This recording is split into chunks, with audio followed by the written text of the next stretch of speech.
this video, I'm going to show you how I crocheted this caged bralette. I'm using a 5mm hook for this project and weighted 4 yarn from the brand Lion brand, and it is a beige color. I am starting off with a slip knot, and then I am chaining 10. And I chain 10 because that is how many chains it takes in order to cover the bottom of my breast to the top of my breast, and the part that I'm working on right now is the cup portion. So depending on your bust size, that is how many chains that you need to make. I just make 10 and I'm able to make a cup that could cover everything.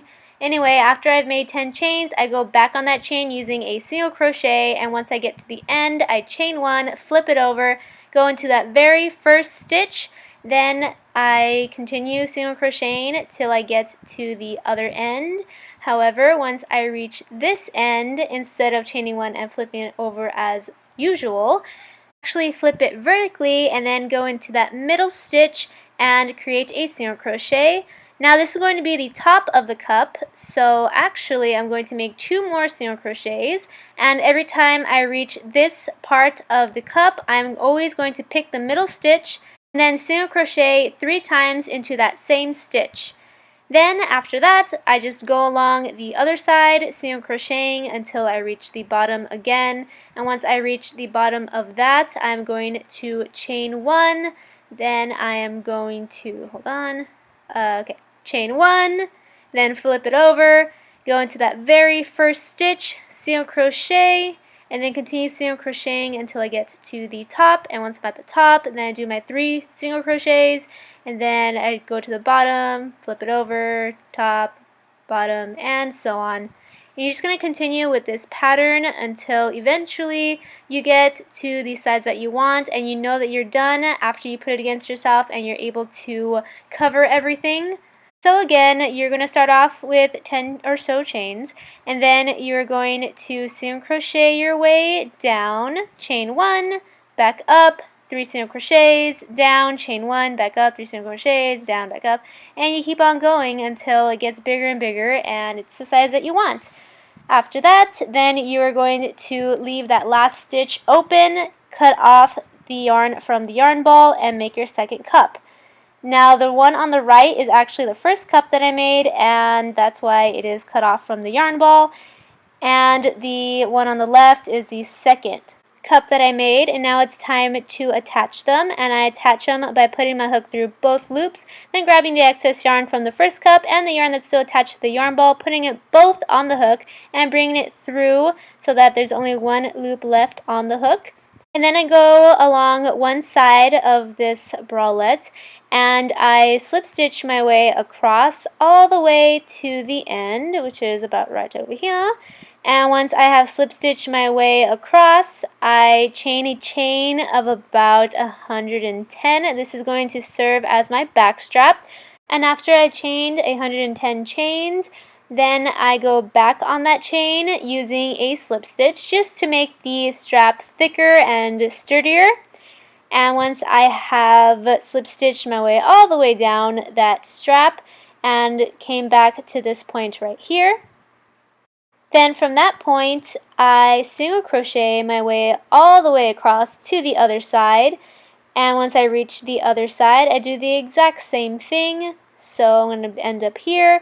I'm going to make my chain, go back on it using a slip stitch, and now I'm at the other side.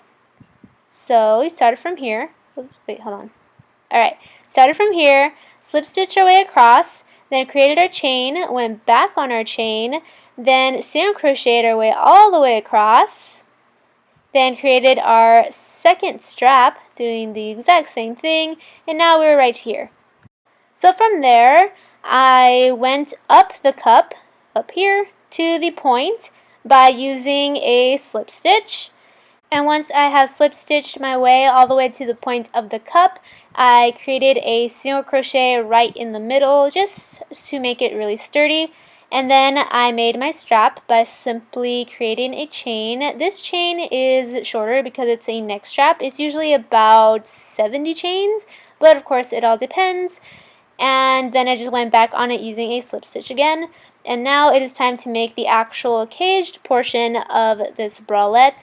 And what I did was I went back up on that neck strap I think I only went about 5 stitches up using a slip stitch. And now from here, I'm going to make a chain that's going to go all the way across to the other side. I'm going to attach it right here. So from here, just making my chain. And after I think it is long enough, I test it out, see if it reaches. And if it does reach, the next step to do is make sure that it's not too long. You don't want a baggy, caged bralette. So I just undid a couple chains, and after I thought it was a good fit, I put my hook through that stitch I wanted the strap to go through, and then I brought that through and attached it like so. So now I have one side that's caged, and now it's time to make the other side. And what I did was I slip stitched my way up the other bralette to the point, and then I did the exact same thing. So again, once I reached the point, I made a single crochet, and then I made a chain of about 70, then went back on that chain using a slip stitch, then went back up that chain using a slip stitch again, but only about 5 stitches up, and then from there I created a chain to reach across and over. Then I attached this chain using the same method I attached the first chain with, and after I was done with that, I just cut off the yarn from the yarn ball and sealed off the last loop, and I was done. Well, I hope you enjoyed this video. If you did, please give it a like or thumbs up, and also click that red subscribe button if you have not already, so I can see you next time. Bye!